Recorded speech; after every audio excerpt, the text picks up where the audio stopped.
Bonjour à toutes et bonjour à tous. Tout d'abord, en préambule, je voudrais remercier Monsieur Rasbin pour son invitation. Et je voulais aussi ajouter que je ne suis pas diplomate et je ne suis pas non plus un expert en relations internationales. Je suis plutôt tourné vers la Corée ancienne, je m'intéresse au bouddhisme. Mais du bouddhisme, vous voyez, on peut réfléchir à des problématiques en lien avec une réunification, une pacification. Par contre, j'ai une très très longue expérience de terrain puisque j'ai vécu 11 ans en Corée du Sud. Et je parle le coréen, j'enseigne le coréen et je suis aussi allé à 3 reprises en Corée du Nord. Voilà. Alors je vous demanderai de bien regarder les diapos si ça marche. Donc aujourd'hui on est réunis ensemble pour en quelque sorte réfléchir aux 70 années de séparation. Hein, ça fait exactement 70 ans que la Corée est divisée par 4 km de largeur. La DMZ, c'est 4 km de largeur. Et si on se met un petit peu dans des perspectives à la Fernand Braudel, on peut penser que la Corée, depuis très longtemps, depuis toute son histoire, la Corée a connu des moments où elle était divisée. La Corée a été à plusieurs reprises divisée. Elle a été divisée pendant la période des 3 royaumes. Elle a été divisée aussi nord-sud durant le Shilla unifié. Vous voyez, il porte très mal son nom, le Shilla unifié, puisque le nord de la péninsule n'était pas sous le contrôle du Shilla. Et puis ensuite, il y a eu d'autres désagréments, comme la colonisation japonaise, qui a provoqué indirectement la division que l'on connaît aujourd'hui. Par ailleurs, quand on parle de division de la Corée, je pense qu'il faut aussi réfléchir en termes de relief et en termes de climat. Car depuis 2000 ans, depuis 2500 ans, les personnes qui sont installées en Corée n'ont pas eu les mêmes conditions de vie. Vous voyez, les gens qui vivent au nord de la Corée ont toujours connu des conditions de vie beaucoup plus difficiles qu'au sud. Le relief de la Corée du Nord est très très très montagneux. Il y a 70% de montagnes, des montagnes très élevées, beaucoup moins de plaines. Alors c'est vrai que les sous-sols sont très riches, mais en tout cas, les gens qui vivaient au nord depuis très longtemps ont dû vivre de la cueillette et de la chasse. Alors que les gens qui ont vécu au sud de la Corée ont pu bénéficier de terres agricoles qui leur permettaient au moins de survivre plus facilement que les gens du nord. Donc ça, c'était un point sur lequel je voulais insister. Il y a le climat aussi. Le climat est très différent si on est à l'extrémité nord de la Corée du Nord. On n'est pas très loin de Vladivostok, donc les températures sont très très froides l'hiver. Alors je ne dis pas qu'il n'y a pas de neige en Corée du Sud, hein. Il neige en Corée du Sud, mais en tout cas, il fait beaucoup moins froid en Corée du Sud qu'en Corée du Nord. Et tout ça, quelque part, ça a forgé le psyché de la population coréenne. Et moi, je suis bien placé puisque je suis moi-même de Bretagne et maintenant je travaille à Aix-en-Provence. Et on voit que la mentalité des gens du Sud est un peu différente de celle des gens du Nord. Vous voyez. Et je voulais revenir une seconde à l'histoire de la Corée. Il y a aussi l'idée selon laquelle, notamment chez les gens du Nord, notamment chez les Nord-Coréens, il y a l'idée selon laquelle, dans l'inconscient collectif de la population nord-coréenne, il y a cette idée que c'est toujours les royaumes du Sud qui ont dominé les royaumes du Nord. C'est toujours, la plupart des capitales des royaumes ont souvent été localisées dans le Sud. Ce sont toujours les gens du Sud qui ont dominé les gens du Nord. Ce sont toujours les gens du Nord qui ont défendu les frontières du royaume de la Corée face aux invasions des Khitans, face aux invasions des Jurchen, face aux invasions des Mongols. C'est toujours des soldats du Nord qui étaient postés pour pour défendre les frontières du royaume. Et donc, il y a cette espèce d'antagonisme enfoui profondément dans la tête des Coréens, et des Coréens du Nord, et qui, en quelque sorte, leur reproche aux gens du Sud de les avoir dominés, de les avoir exploités. Les gens du Nord aussi reprochent les trahisons perpétrées par les royaumes du Sud tout au long de l'histoire de la Corée. Les alliances entre la Chine et le Shilla pour combattre le Koguryo. Et les Nord-Coréens aujourd'hui sont aussi dans cette logique. Une alliance États-Unis, Corée du Sud pour combattre la Corée du Nord. Donc, vous voyez qu'il y a bien sûr des causes qui sont directement liées à la guerre froide, mais il y a aussi des causes très très profondes, et on retrouve ça, c'est très bien expliqué dans l'ouvrage de Bruce Kunming, hein, qui parle des causes de la guerre de Corée. Ça va, je vais pas trop vite, hein. Alors, maintenant, si vous regardez un instant le caractère chinois sur la droite, le caractère chinois se prononce Han, H-A-N, c'est le caractère Han. Et le Han, ça se traduit par mélancolie, le caractère de la mélancolie. Et le Han, c'est un concept qui existe au nord comme au sud. Et le Han, ça exprime l'idée selon laquelle les Coréens ont toujours été victimes des puissances étrangères. Ils ont toujours été victimes de leurs puissants voisins. Et donc ça exprime l'idée que la Corée n'a jamais véritablement été maître de son destin. Hein. Et que c'est souvent, et surtout, la Chine et le Japon qui ont cherché à dominer cette région. Parce que c'est vrai qu'au début, les Occidentaux n'avaient pas saisi la portée géostratégique de cette zone d'Asie du Nord-Est. Donc le Han, c'est un élément important, et c'est pour ça que j'ai mis cette jeune fille tirée d'un manga coréen, ouais, qui a le regard triste. Et ça incarne justement cette mélancolie des Coréens qui n'ont jamais eu, comme le disait tout à l'heure mon collègue M. Ténézé, la possibilité de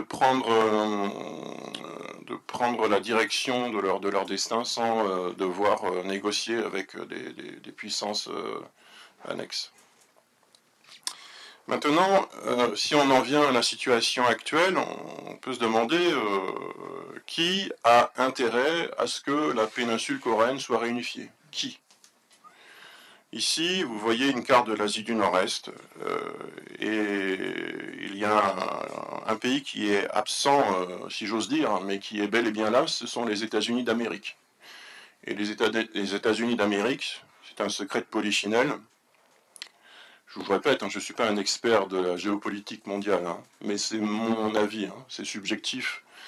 Mais à mon avis, les États-Unis sont là, non pas pour défendre la Corée du Sud de la Corée du Nord.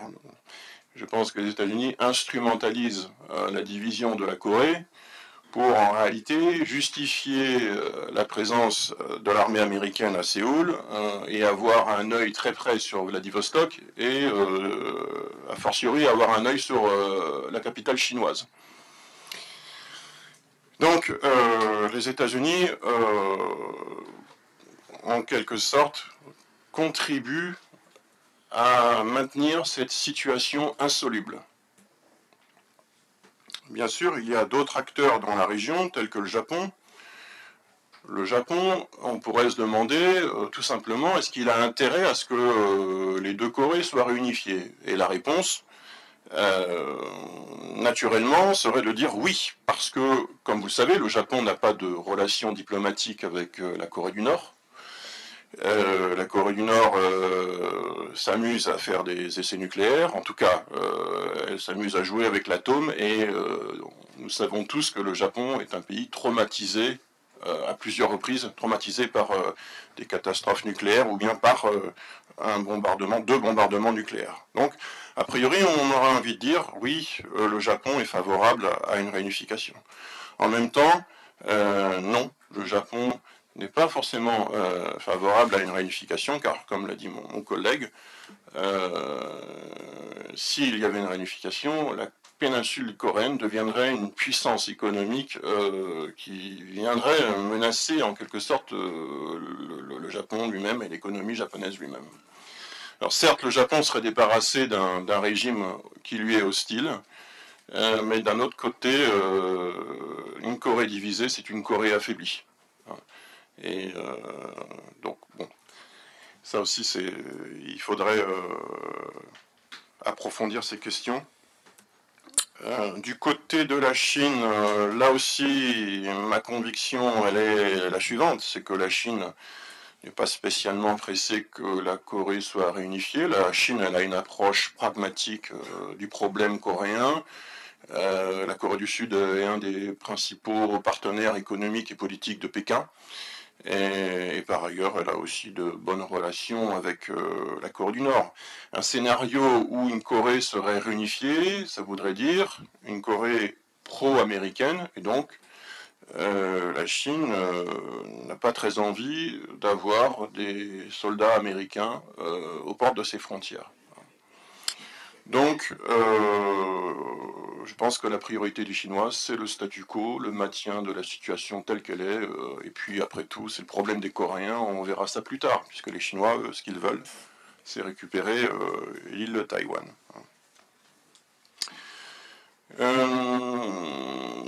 Depuis l'arrivée de Kim Jong-un au pouvoir, on s'est posé la question de savoir si le régime nord-coréen allait s'ouvrir.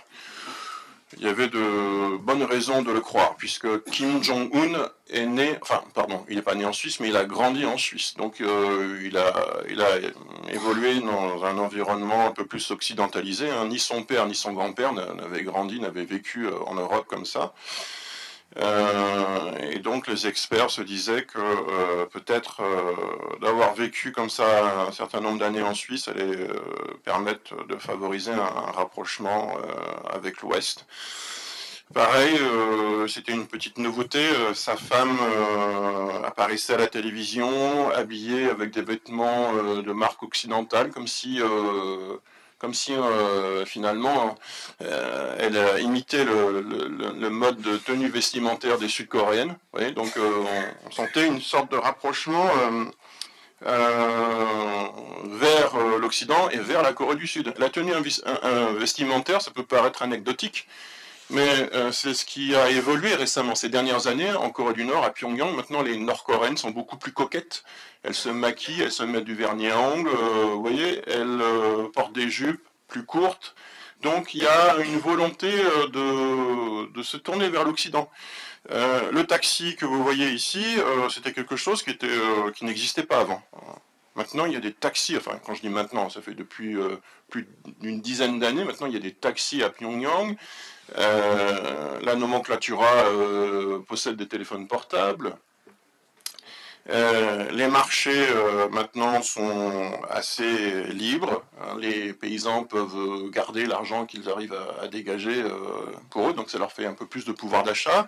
Donc il y a des choses positives hein, qui se sont quand même passées lors de l'arrivée de Kim Jong-un au pouvoir.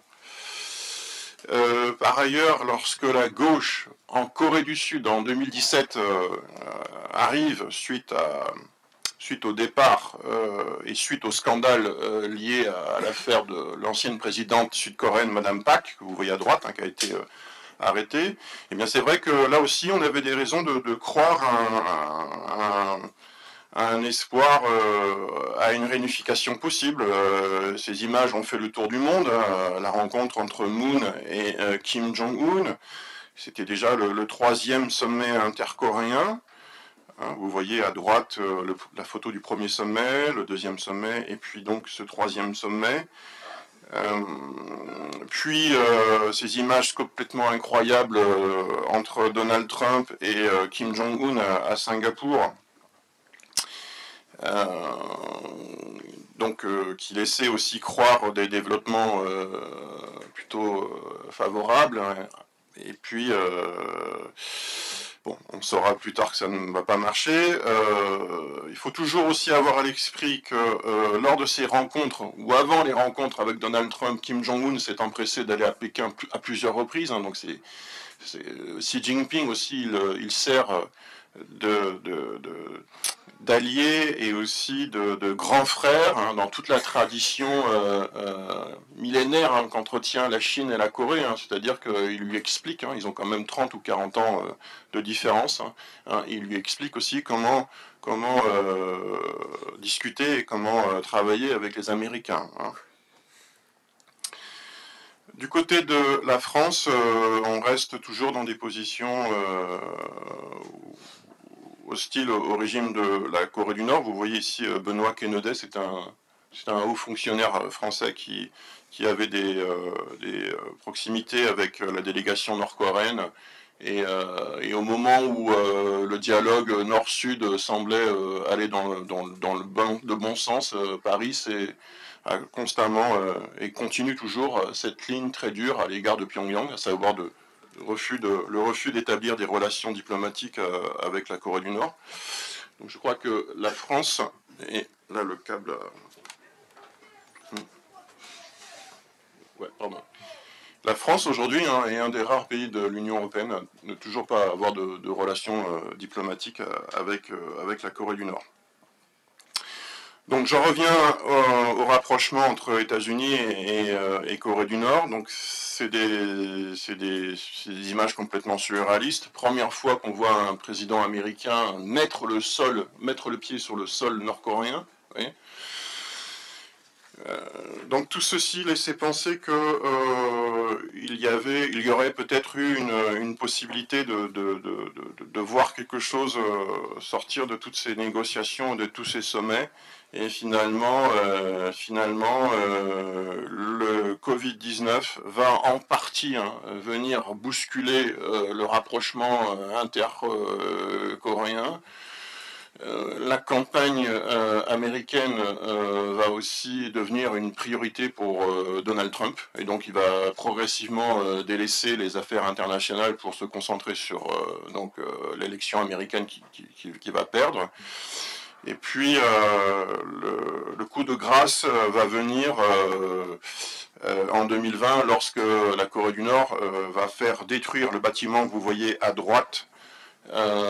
Car selon les autorités nord-coréennes, la Corée du Sud n'a pas respecté sa parole, à savoir de cesser d'envoyer des ballons avec des messages incitant la population nord-coréenne à se révolter.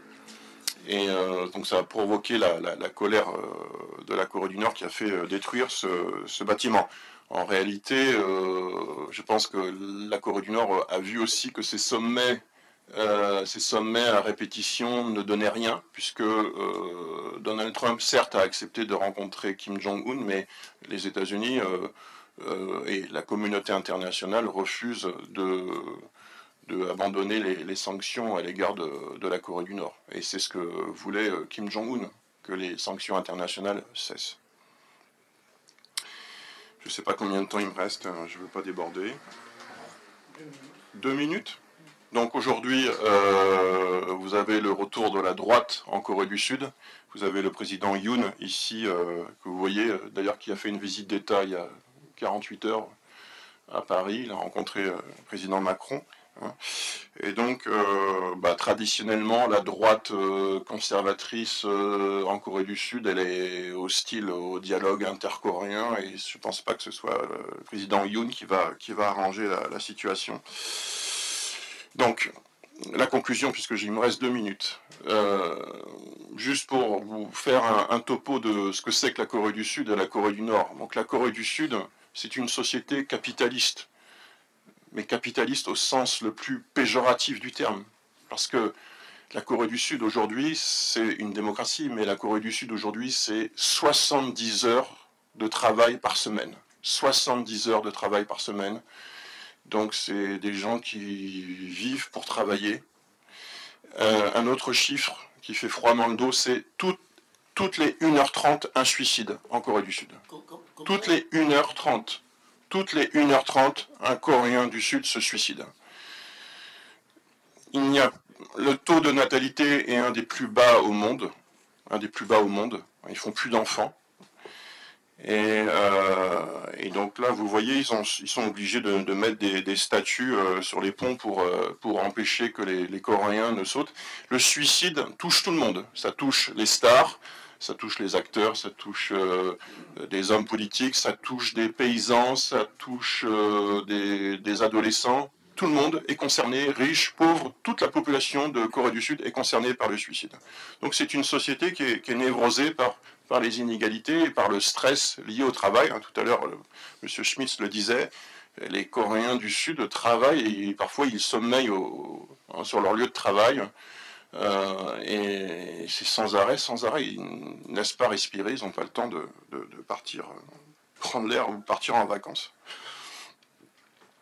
Et puis, c'est vrai qu'il y a aussi la situation en Russie et avec la situation avec l'Ukraine. Donc, on voit qu'on est retourné aussi dans des logiques de guerre froide.